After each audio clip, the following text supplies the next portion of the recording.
Hi, and welcome to a new video with Athena Quant. Today, we're going to talk about a hidden force that dictates market stability and volatility.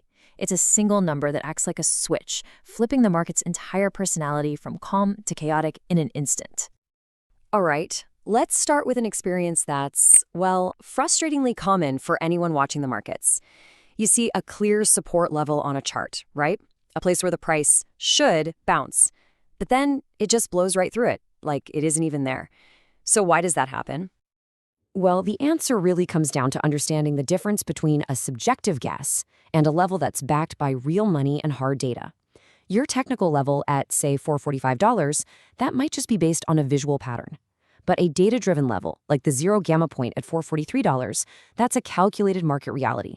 It tells you where the real structural support from dealer hedging is, and more importantly, where it completely evaporates.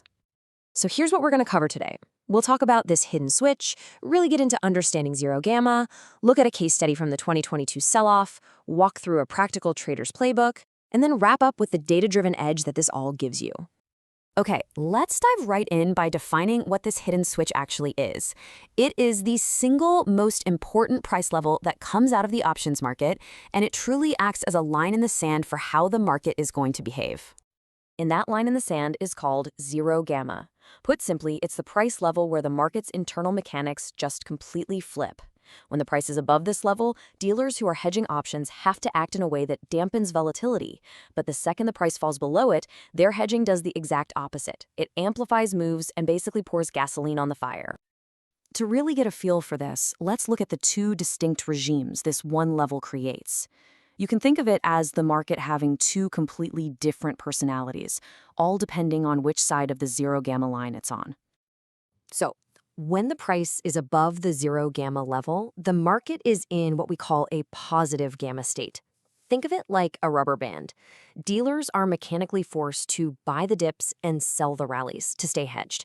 This creates stability, it contains volatility, and it makes mean reversion strategies actually work. But when the price falls below that critical level, the entire dynamic flips on its head.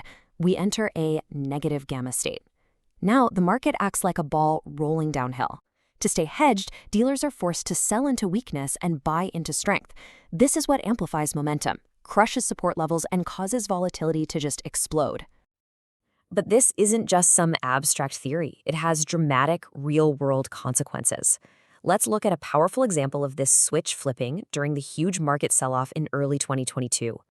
So check this out. In the first week of January 2022, the SPY was trading above its zero gamma level of $468. And just like the positive gamma model predicts, dips were consistently being bought. But on January 10th, the SPY broke below that $468 level. The switch flipped. For the next 2 weeks, negative gamma took over, just accelerating the selling until the market finally bottomed out around 430. And the result of that flip? An 8.1% decline in just 2 weeks, amplified by dealers who were no longer supporting the market. They were actively selling into the fall. See, traders who were watching this one number knew the exact moment the entire environment had changed. Okay, so we've seen how powerful this is. The next logical question is, how can we actually use this information in a practical way? This is where we go from theory to a concrete playbook. It all starts with a simple, repeatable checklist you can do every morning. First, calculate the zero gamma level to identify your line in the sand. Second, find the gamma walls. These are strikes with huge options open interest that act like price magnets. Third, measure your buffer. How far are we from the danger zone? And finally, set some alerts so you're automatically notified if these critical levels get breached. And this checklist directly informs your strategy. In a stable scenario, when the price is safely above zero gamma, your strategy can be bullish. You can target those gamma walls, and you have a clear stop loss right below the flip point. But if the price is below zero gamma, the strategy flips to defensive or even short, because you know dealers are now amplifying any selling pressure. All right, so knowing the rules of the game is great, but avoiding the common mistakes, that's what gives you a real, sustainable edge. Understanding gamma isn't just about what to do, it's also about what not to do.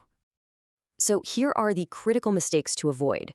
First, remember that zero gamma is dynamic. It changes every single day, so you have to recalculate it. Second, pay attention to that buffer. Being just a little bit above the flip point is a very high-risk situation. And maybe most importantly, do not, I repeat, do not buy the dip when the market is in a negative gamma regime. You're fighting the dealers, and trust me, that is a losing battle.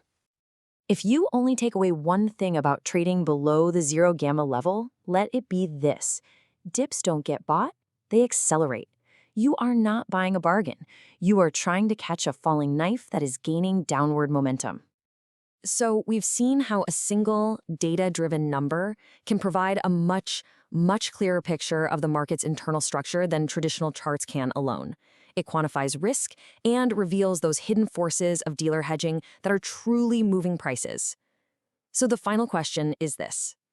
Now that you've seen the data behind the curtain, are you still going to trade with just your eyes?